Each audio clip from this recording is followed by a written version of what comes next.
जिंदगी जिंदाबाद। कैसे हैं आप लोग? अच्छे होंगे। कहते हैं कण कण पे तू विराजे, कण कण पे तू विराजे, हर घट तेरा आसन है। तेरे बिना पत्ता भी नहीं हिलता, सब पे तेरा शासन है। कहते हैं तुझ बिन जोगन मेरा ये जीवन, तेरे बिना मेरी ये जिंदगी जिंदगी ना। तेरे बिना भी क्या जीना, तेरे बिना भी क्या जीना। मेरे रब्बा एक तू ही अनमोल है, बाकी सब झोल है। आइए आज हम लोग सूफी आंदोलन के बारे में पढ़ेंगे। जो सूफी लोगों का जो इश्क होता है वो कैसा इश्क है। तो सूफियों का मानना है इश्क मजाजी, इश्क हकीकी की सीढ़ी है। इश्क मजाजी का अर्थ होता है मानवीय प्रेम, और इश्क हकीकी का अर्थ होता है ईश्वरीय प्रेम। इसीलिए ये जब कहते हैं ईश्वर के उस कुदरत के बनाए हुए लोगों की भी प्रशंसा उतनी ही शिद्दत के साथ करते हैं। और कहते हैं क्या? अल्लाह अल्लाह तारीफ तेरी, अल्लाह अल्लाह क्या सूरत तूने बनाई। हाँ, देख के हैरा है खुदाई, हम भी हैरा हैं देख के तेरी कारीगरी। अल्लाह अल्लाह तारीफ तेरी, अल्लाह अल्लाह। जब अल्लाह कह रहे हैं तो सूफी लोग उस अल्लाह, उस ईश्वर को, एक ईश्वर को मानते हैं।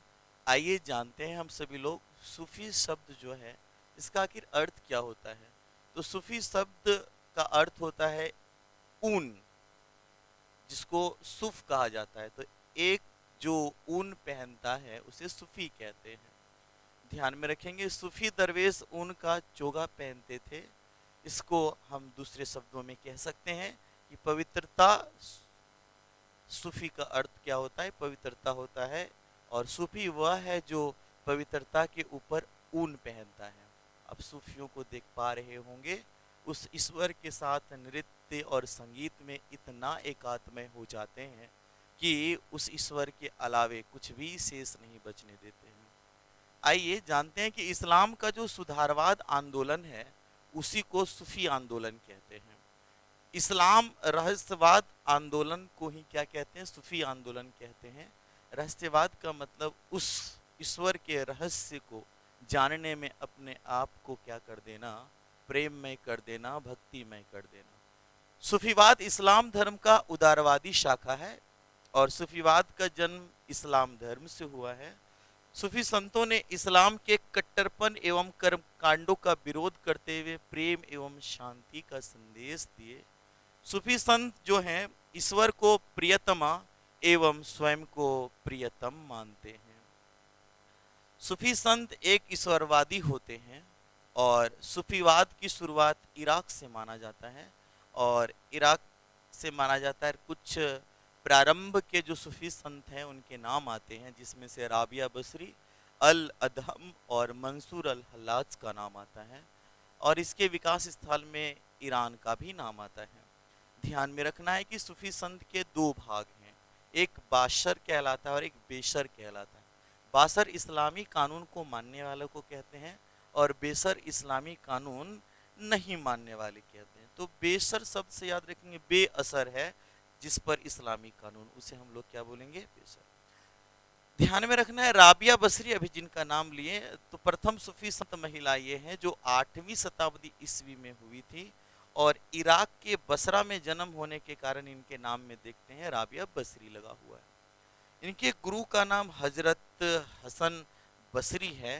और ध्यान में रखेंगे इनका प्रसिद्ध कथन हम चित्रों में देख पा रहे होंगे कि हे ईश्वर, अगर मैं नरक के डर से तेरी इबादत करूं तो मुझे उसी नरक में डाल दे, और अगर मैं स्वर्ग के लालच से इबादत करूं तो मुझे कभी भी स्वर्ग नहीं देना। इबादत का मतलब यहाँ प्रार्थना होता है। कितना अजीब है वो फकीर, ये फकीर जिसकी फिक्र खत्म हो गई। कहते हैं कि फकीर ने पूरे जग को खा गया।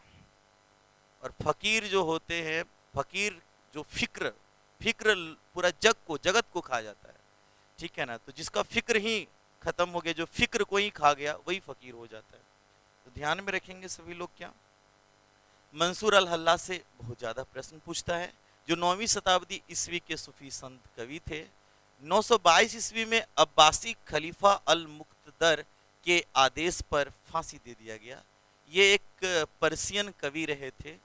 और ध्यान में रखेंगे इनका नारा था अनहल हक। इसका मतलब होता है मैं सच हूँ, मैं ईश्वर हूँ, मैं ब्रह्म हूँ, और मैं खुदा हूँ। ये सारे शब्द कह सकते हैं।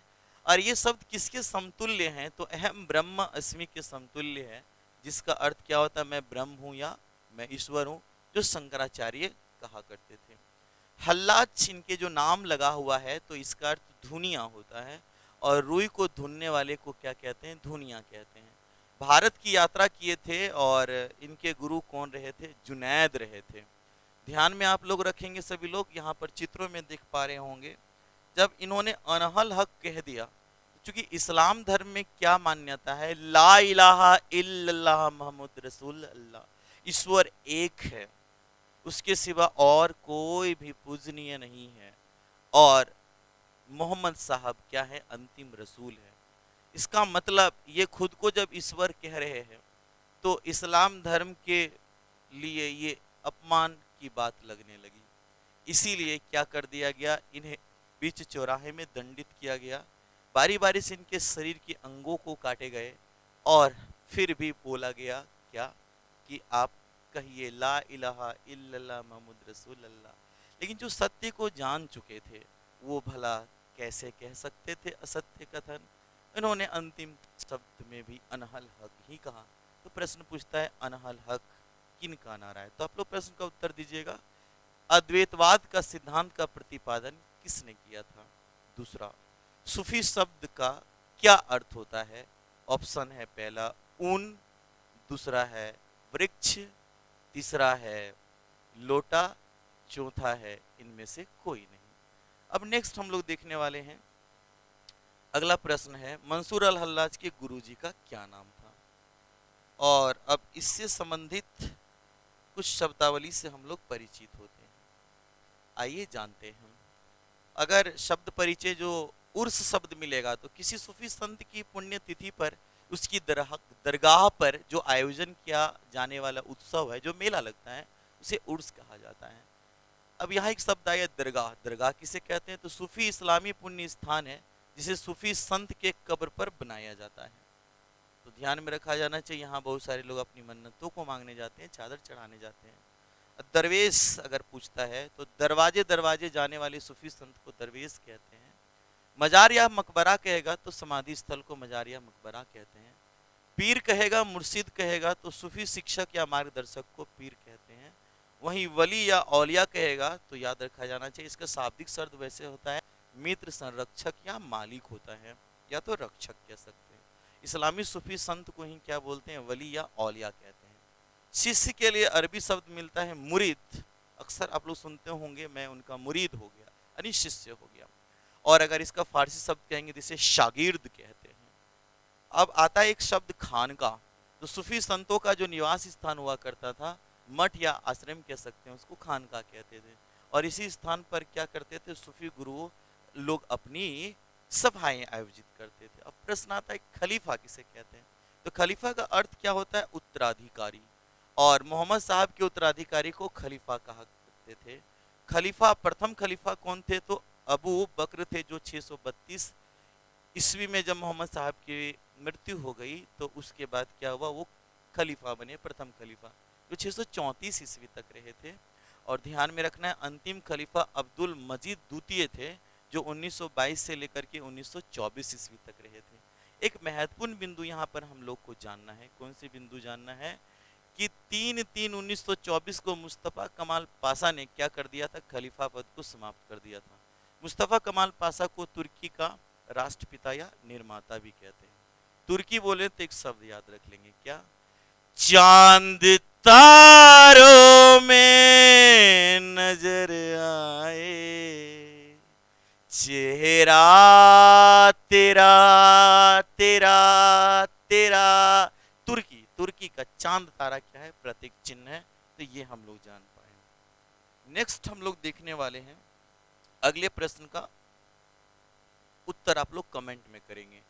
बताइएगा पहला खलीफा कौन थे। अगला प्रश्न है मोहम्मद साहब की मृत्यु कौन से ईस्वी हो गई थी। नेक्स्ट देखने वाले हैं क्या, चिश्ती संप्रदाय के बारे में। ठीक है, चिश्ती संप्रदाय जिसको हम लोग सिलसिला भी कहते हैं। चिश्ती अफगानिस्तान में एक स्थान का नाम है और भारत में सर्वाधिक प्रसिद्ध अगर पूछता है सूफी संप्रदाय कौन रहा था तो चिश्ती संप्रदाय रहा था।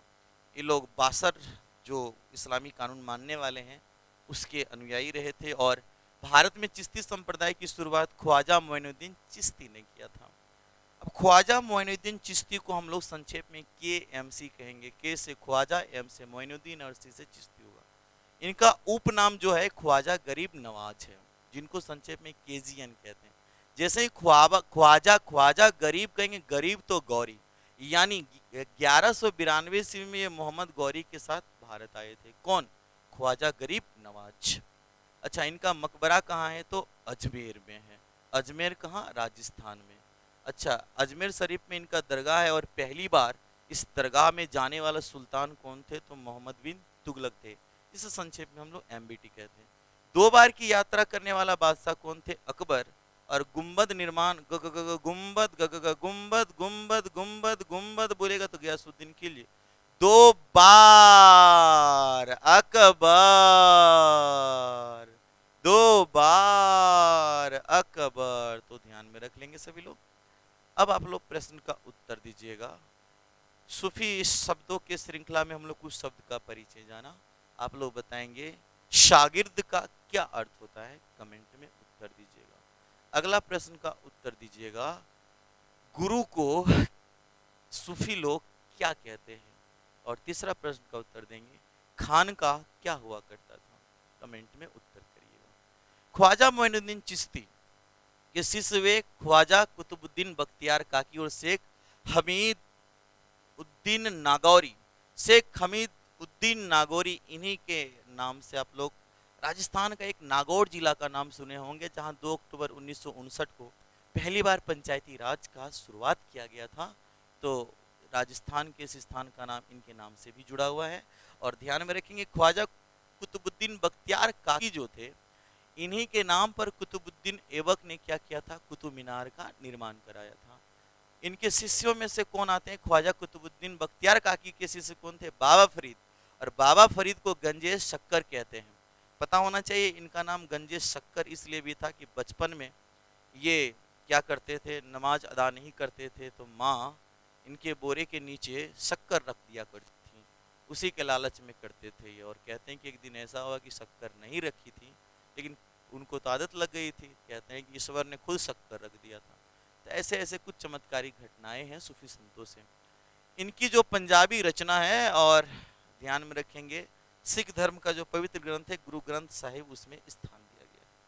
नेक्स्ट ध्यान में रखेंगे सभी लोग कि बाबा फरीद के शिष्य हुए निजामुद्दीन औलिया और निजामुद्दीन औलिया के शिष्य हुए अमीर खुसरो।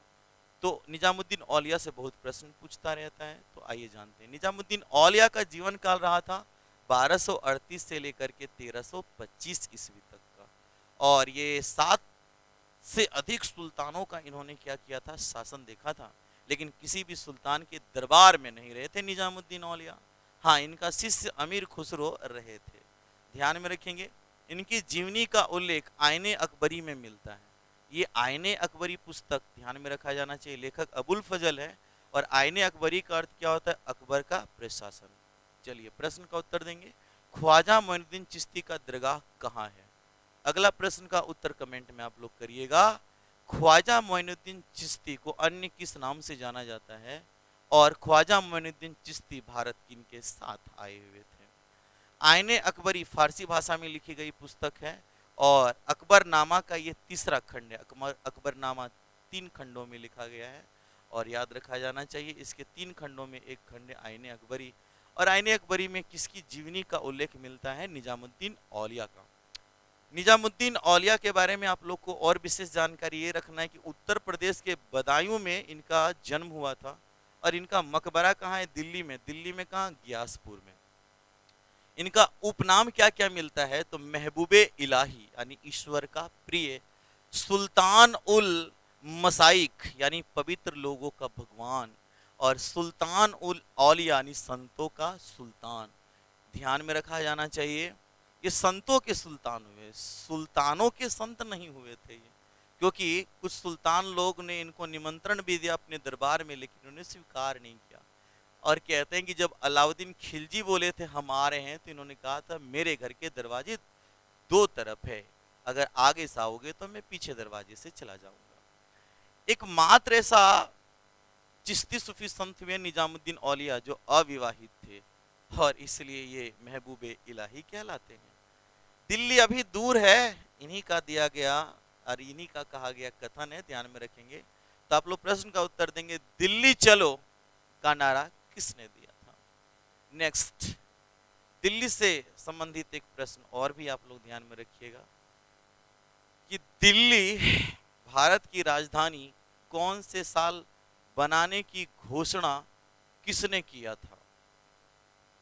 दिल्ली अभी दूर है, निजामुद्दीन औलिया ने गयासुद्दीन तुगलक को कहा था। कहते हैं कि इस सुल्तान के साथ मतभेद हो जाने के बाद में उन्होंने, गयासुद्दीन तुगलक उस समय बंगाल में थे और इनको आदेश भिजवाया कि दिल्ली खाली करो। और कहते हैं कि इन्होंने कहा कि दिल्ली अभी दूर है और कहते बंगाल से दिल्ली भी नहीं पहुंच पाए और गयासुद्दीन तुगलक की रास्ते में ही मृत्यु हो गई। तो आज भी ये कहावत बहुत प्रचलित है। प्रमुख शिष्य में से इनका अमीर खुसरो, शेख नासिरुद्दीन चिरागे देहलवी, शेख बुरहानुद्दीन गरीब और शेख सिराजुद्दीन उस्मानी का नाम आता है। ये किनके शिष्य हैं? निजामुद्दीन औलिया के। ध्यान में रखा जाना चाहिए सभी लोग को कि इन्होंने अपना उत्तराधिकारी किसको बनाया था? शेख नासिरुद्दीन चिरागे देहलवी। चिरागे देहलवी यानी दिल्ली का दीपक ये कहलाते हैं और निजामुद्दीन औलिया ने इन्हें अपना उत्तराधिकारी बनाया था। किनको? तो निजामुद्दीन को क्या बनाया? अपना उत्तराधिकारी बनाया। शेख बुरहानुद्दीन गरीब, तो आप लोग याद रखेंगे, बुराहाल से ही याद रखेंगे, दक्षिण भारत में चिश्ती संप्रदाय का बुरा हाल था, यानी वहां अभी फला फूला नहीं था। तो दक्षिण भारत में चिश्ती संप्रदाय की स्थापना का श्रेय किनको जाता है? तो निजामुद्दीन औलिया के शिष्य शेख बुरहानुद्दीन गरीब को। अब आता है शेख सिराजुद्दीन उस्मानी।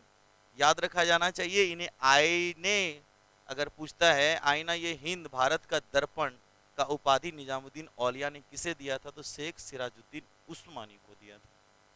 नेक्स्ट हम लोग देखने वाले हैं, अगला प्रश्न का उत्तर दीजिएगा आप लोग।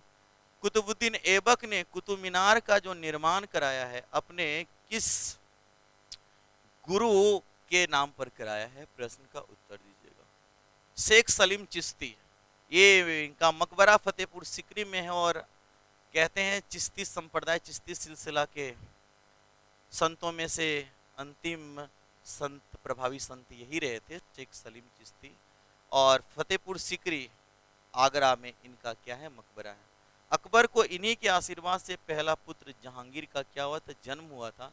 इसलिए जहांगीर का बचपन का नाम क्या है? सलीम है और प्यार से शेखू बाबा कहते थे। शेख शेखू बाबा कौन? अकबर कह के बुलाया करते थे। आप लोग गाने में भी सुना करते होंगे, छोड़ छाड़ के अपने सलीम की गली, अनारकली डिस्को चली। तो पता होना चाहिए वो सलीम किसके लिए प्रयोग किया जा रहा है? जहांगीर के लिए। जहांगीर का नाम सलीम के पीछे क्यों है? क्योंकि शेख सलीम चिश्ती के, याद रखा जाना चाहिए, दुआओं से ही उनका जन्म हुआ था। ये हम लोग पार्ट 1 देखें। पार्ट 2 में हम लोग किसके बारे में देखने वाले हैं? इसके और जो सिलसिले हैं जिसमें से फिरदौसी आता है, सूरावर्दी आता है, कादिरिया आता है, नक्शबंदी आता है एवं अन्य कुछ प्रमुख सिलसिले जो परीक्षा उपयोगी है, इसका पार्ट 2 वाले वीडियो में हम लोग देखेंगे। उसी में हम लोग अमीर खुसरो को डिटेल से देखने वाले हैं। और ध्यान में रखा जाना चाहिए वही अमीर खुसरो जो कहते थे मैं हिंदुस्तान की तूती हूँ, अगर तुम वास्तव में मुझसे जानना चाहते हो तो हिंदवी में पूछो, मैं तुम्हें अनुपम बातें बता सकूंगा। ये अमीर खुसरो कहते हैं। अमीर खुसरो के बड़े प्यारे प्यारे से गीत हैं, याद रखा जाना चाहिए, जिसको हम लोग क्या करेंगे अगले वीडियो में कवर करेंगे। तो इस तरह से हम लोग देख पाए, किसके बारे में देख पाए, सूफी संतों का, सूफी आंदोलन के परिचय को देख पाए। तो आप लोग प्रश्न का उत्तर दीजिएगा, सूफी आंदोलन का जन्म किस धर्म से हुआ है, कमेंट में उत्तर दीजिएगा। तेरे बिना मेरे बिना तेरी, ये जिंदगी जिंदगी ना, तेरे बिना भी क्या जीना, तुझ बिन जोगन मेरी सांसें। अब हम लोग देखेंगे अमीर खुसरो के प्यारे प्यारे से गीत जो आज भी सुनने के लिए मिलता है, जो अगले वीडियो में इसका डिटेल को हम लोग देखने वाले हैं। देखिए कौन कौन सा वो है, सुनते होंगे अक्सर गानों में। छाप तिलक सब छीनी रे, मुझसे नैना मिलाई के। अमीर खुसरो के ये गीत है। अपनी छवि बनाई के मैं तो पीयू के पास गई, जब छवि देखूं पीयू की सो अपनी भूल गई। आसाजन मोरे नैनन में, सो पलक ढाप तो है दूं, ना मैं देखूं औरन को, न तो है देखन दूं। ये अमीर खुसरो कहते हैं। आगे कहते हैं, साजन ये मत जानियो तो है बिछड़त मोहे को चैन, दिया जलत है रात में और जिया जलत बिन रैन। ये अमीर खुसरो के। खुसरो पाती प्रेम की बिरला बाँचे कोई, वेद कुरान पोथी पढ़े प्रेम बिना का होय। कबीरदास इसी को बहुत प्यारे तरीके से कहते हैं। क्या कहते हैं, पोथी पढ़ी पढ़ी जगमुआ, पोथी पढ़ी पढ़ी जगमुआ, पंडित भया न कोई, ढाई आखर प्रेम का, जो पढ़े सो पंडित होई। आप लोग प्रश्न का उत्तर दीजिएगा, कबीरदास किनके शिष्य थे, कबीरदास की भाषा क्या कहलाती है, और कबीरदास की समाधि कहाँ है। अगले वीडियो पार्ट 2 में हम लोग सूफी आंदोलन को बाकी जो शेष है उसको देखेंगे। आप लोग अपना ख्याल रखिएगा। बाय। जिंदगी जिंदाबाद।